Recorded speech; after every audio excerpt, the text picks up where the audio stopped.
Okay, so tell me about raising your family. What were your challenges? And here's your chance to get even with any of your children forever and ever, because we're going to put this on a long-term tape. You can tell me all the secrets about your kids you want. What was the hardest part about raising kids, and who are the easiest to raise, and who are the hardest to raise? Oh boy. I want to talk about that maybe. Girls are the easiest, Girls. and boys are the hardest. Well, it's a history type thing of it. Right after I came home from military service, I taught school there, 7th and 8th grade for 2 years really.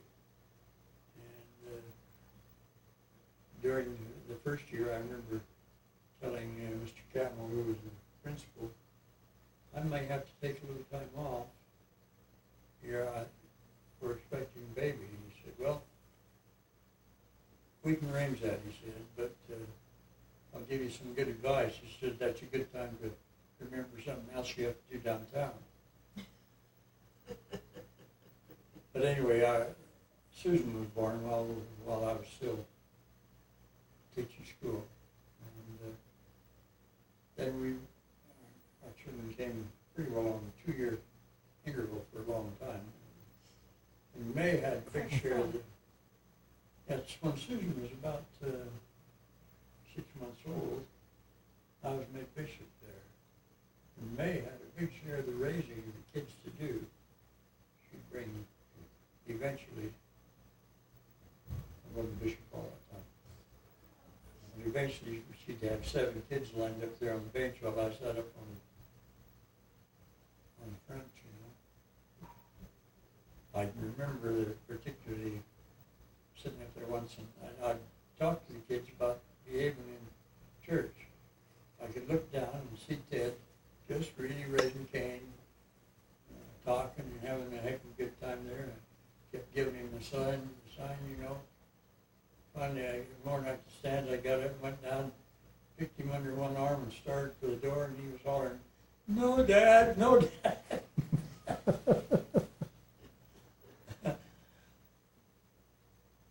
So Mom did a lot of the raising of the kids there while I sat on the bench, you know. But we really enjoyed our family. I think we really had a lot of fun. I've watched you with your kids, you know, playing with the kids and really enjoying the kids and having a lot of fun. We did too. We sang a lot together. We sang as a family in various places, you know, stake meetings and stuff like that, you know. We really had a lot of fun with our kids growing up, and still do. Really enjoy the kids. Yes, there are challenges, and I don't want to talk so much about the challenges as their disappointments. You know, your kids don't always do exactly what you like to have them do. It's a hard situation. But we really did enjoy our kids. We got some old movies and some old tapes. When May's dad died, he left each of the kids $200. That was quite a bit of money in those days. We took ours and bought that tape machine we still got there, you know. And we taped all kinds of things. We taped family home evenings. On Christmas, we put that tape down behind the couch and hid it and listened to the results there and stuff. It screamed to listen to those big old guys, you know, big old kids now singing with their little kid voice. That would be fun. Okay, keep going, sorry. I can't think of anything else I need to say. I'll give Mother an opportunity. Well, we had one baby when he was made a bishop. She was 5 months old, and when he was released as stake president, we had 7 children. When he was released as stake president, we had 1 of the 7 still left at home. So How long did you serve as bishop? Well, he had different jobs. Oh, in between, that, okay. Yeah. But About 9 years. anyway, I guess I have to take the blame for the failures, and maybe I get a little credit for some of the good things that have happened with the kids. But, I don't think there's a failure out there. It's just a directional decision. That's true. That's true. We love them dearly, and they love you. and they love us. And that's one of the blessings of parenthood, you know. There's nothing that brings you greater joy and greater sorrow than the things that your kids And they really respect their mother, you know. And try to do what they think they ought to while she's around. Or at least, you know, I don't know how to say that. They show a great deal of respect. The kids wouldn't do anything to hurt her feelings, knowingly. What's a funny moment that comes to mind with your kids? What's a family memory that just brings laughter? But we laughed a lot. We did all kinds of things. You remember, well, maybe you don't remember. Nancy wrote a story about, and had it published in New Ensign once, and maybe you've read it. But it told about some of the silly things that happened to us as a family. And the story of the dog, I don't know, that tape is in there incidentally. that dog story didn't get in the here. It was published in Canada.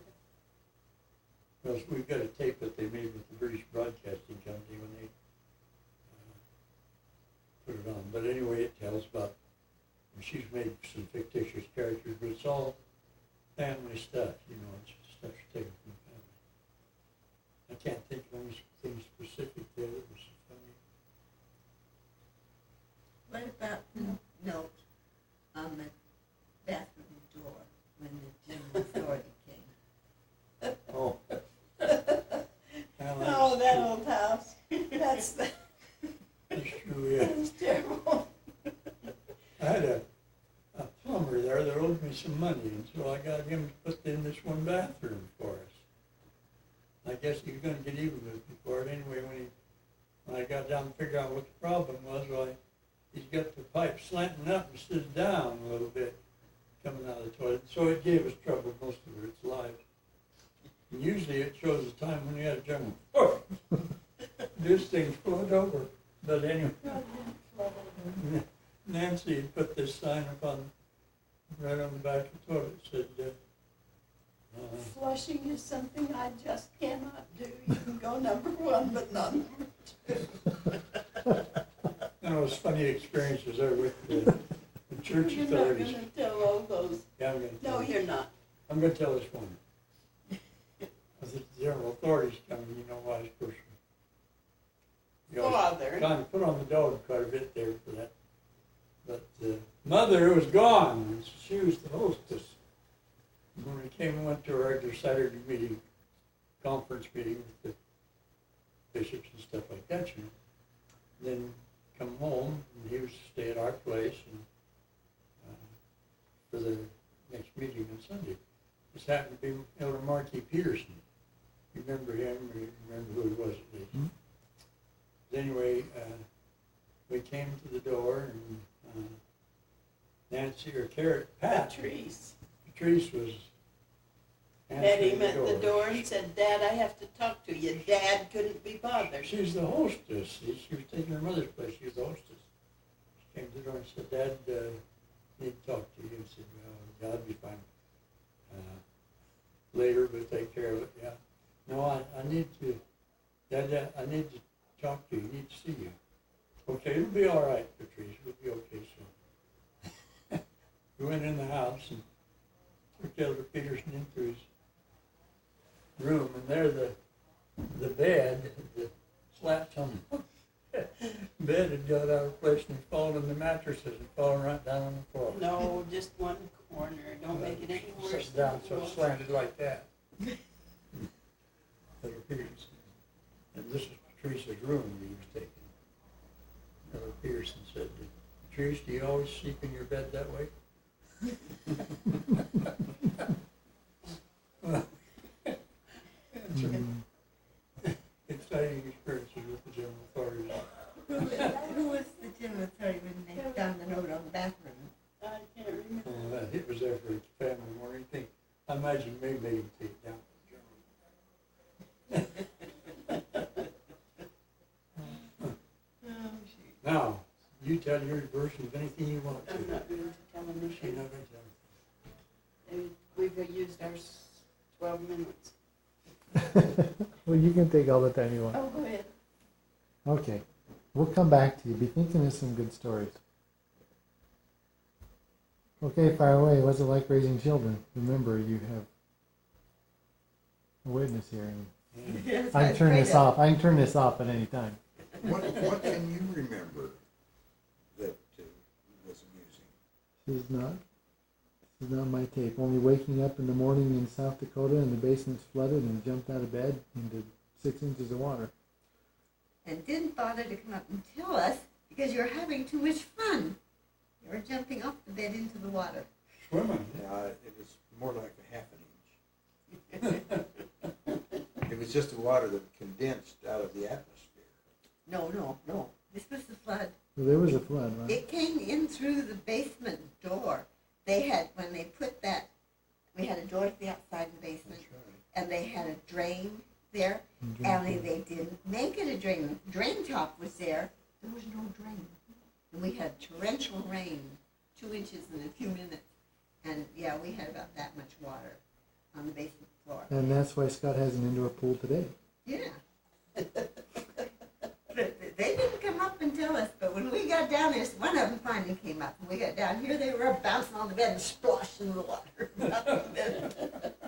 How old were you? Oh, I must have been 4, maybe 5. Yeah, you were about 5. Yeah. I remember the same. This was in South Dakota. I remember the wind making snowdrifts all the way to the top of the roof Yep. in a 2-story home. And your father was gone. I think we got a picture of that snowdrift on it. Your mother had to go up in the attic and scoop the show up in this bucket and carry it and hand it down to Grandma. And she dumped it in the tub, and then I scoop it in the bucket. Yeah. Pretty good management, I'd say. He was gone.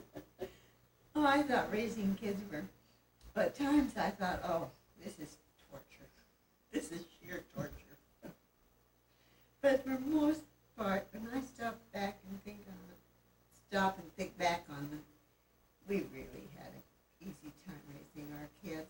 They were just good kids. As you say, you had some. One day, after we moved to Roy and Jan she graduated from high school. And I said, she came bounding up the stairs mad at something, slammed the door to her room.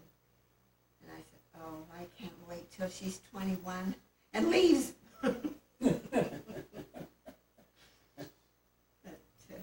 I remember a certain family home evening we laugh about now. But you called us all together and told us you were sick and tired of us fighting, and one of us had to be adopted. You were gonna give one up for adoption. It went away. We all looked at Scott and pointed and said, "Take it."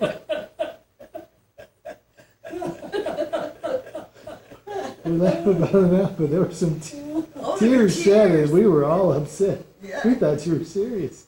You might have been. I don't know. No. We were trying to, I guess, to scare the daylights out of you. Then there was the time that was you, that you'd done, I think it was you, not Scott. It might have been Scott. It might have been Scott. It might have been Larry. They ran up the stairs, you were going up the stairs, and Dad was after you about something, I don't know what, and he was working, he was using some psychology on you, and you turned him, don't you use that psychology on me. That was Scott. Was that Scott? Are you trying to use some of that psychology on me? Yeah. But, I agree with May. Girls are easier to raise than boys. However, my easiest were a girl and a boy. Very messy. How They're about so the much time? alike. How about the time when the teachers there in South Dakota had to come get you to rescue Larry? Yeah. We had seven kids, and we had a 9-passenger station wagon. We had them all in there. Carrie was just a baby, so we had her. She was on a little lady Gary. handler sat between the second and third rows of seats, you know. Went all the way up to Seattle and spent some time with some of May's folks up there. Then we came back, we headed north and went into Canada. We got to the Canadian border there. The guard came out and talked to us, you know, looked things all over and very pleasant, talked to us. Said to me, "Are these all your children?" "Yes." He looked around again, come up, he said, "Well, you're doing a little bit No of one mother? one mother. You're doing a little bit of all right, eh?" Then another one with the kids, mother and Ruth Hanson. Each of them had about 6 kids, I think, maybe 7. Well, not all of them at that time. But anyway, they'd gone to town together with all the kids in the station wagon. And down in there and finished their day shopping, I guess, and was getting ready to come home. Ruth had to go in somewhere to see about something, so Do one more thing before we went home. she left me in the car with all the kids. I made probably 12 anyway in the car with her. She said there was a couple of ladies walked by on the sidewalk, Really looking us over. and one lady said, "Good Lord, did you see them?" Did you count them? I remember it said, "That poor woman."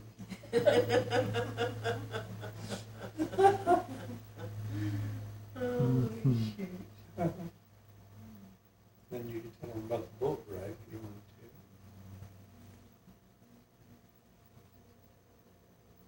George and I went fishing. You want to be pictured as the mean man you were. No, I wasn't mean.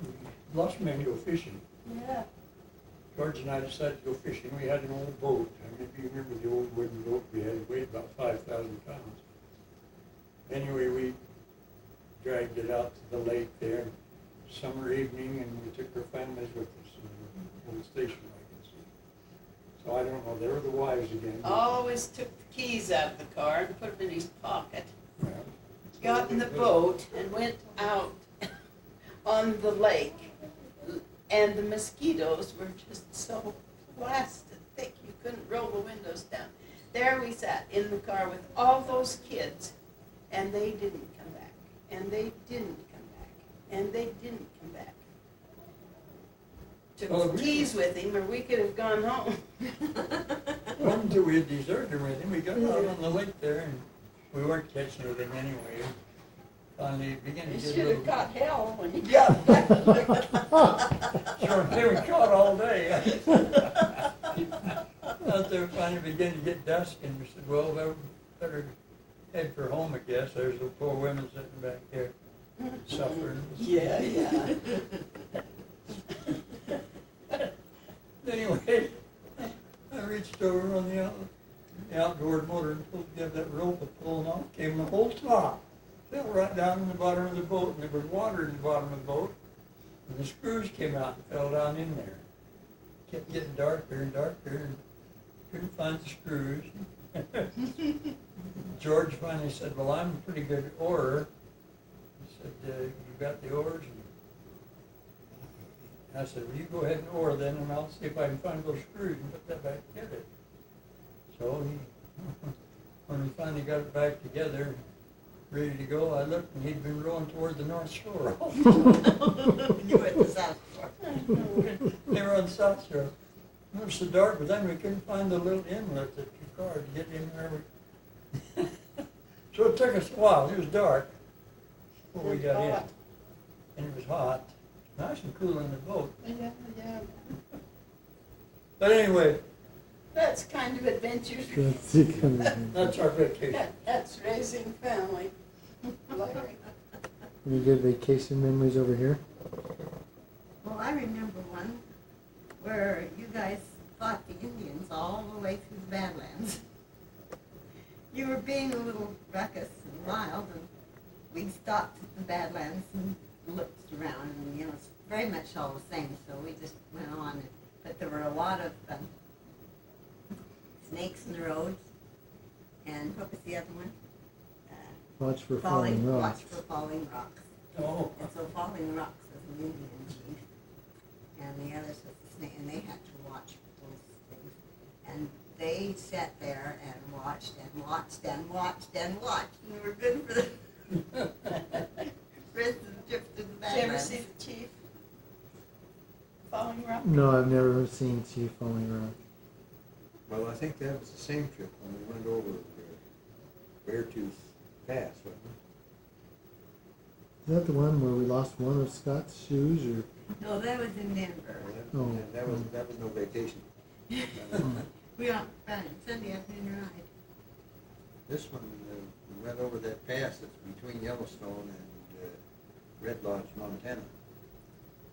And our station wagon was quite new, and we didn't realize what we were doing. We had the back window open a little bit for ventilation, There's no air conditioning there. and it was sucking in the exhaust gas until the kids were all sick, and they all threw up all over the car. And we smelled so bad that we had to stop And that brand new station wagon too. and wash out the car before we could go on, finish the trip. Yeah, we didn't realize that we were the one making them sick. Yeah. Blessings of little children, Larry. Yeah.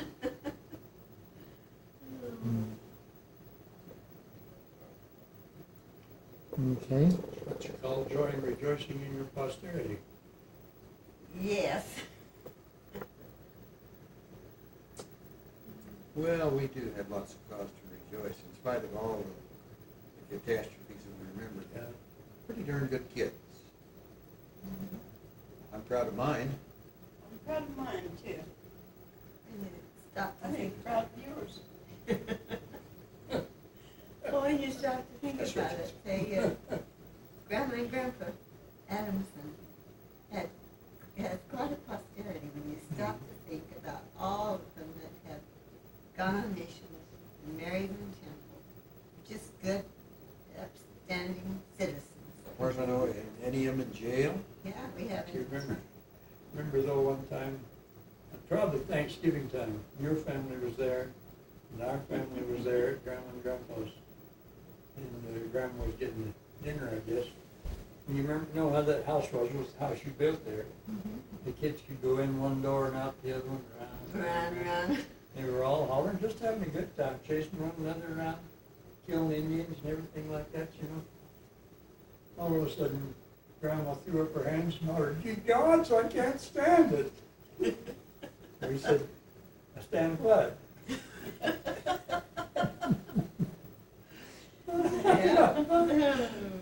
We've learned we've lived to learn through life's hard school.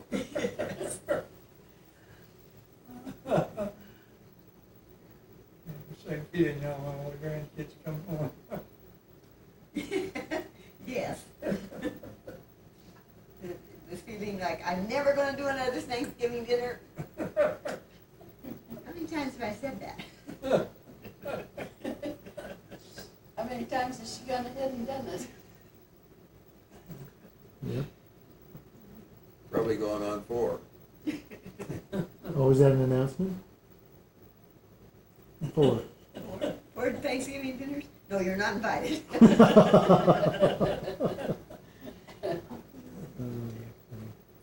We have 2 minutes left. Anything you want to add?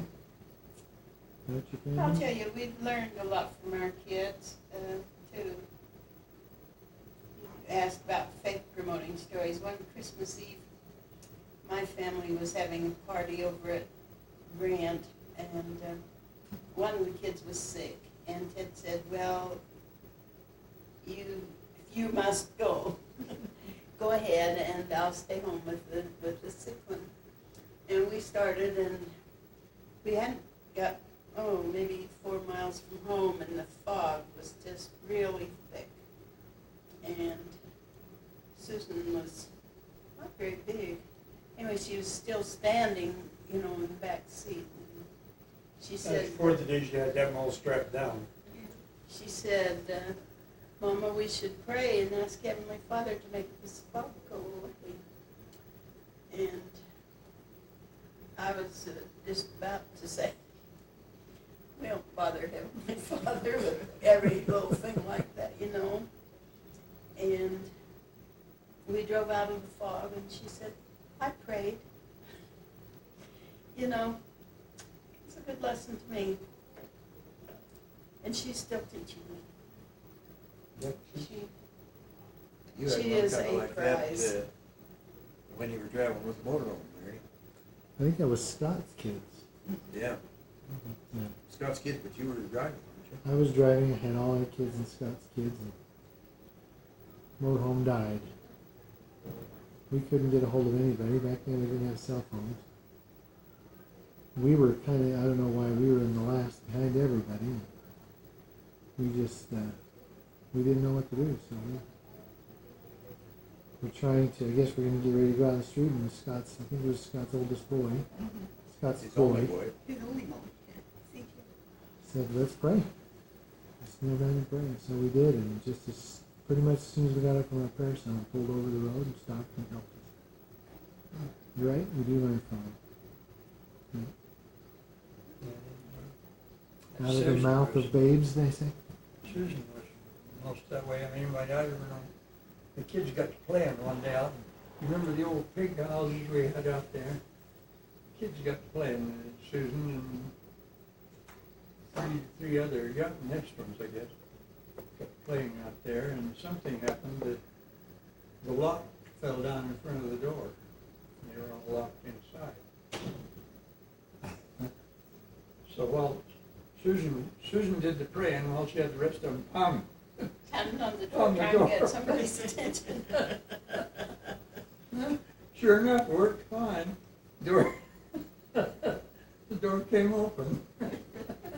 We don't know if it was Fred or Tom that did it, but that was, Sue was a great organizer and a very faithful kid. And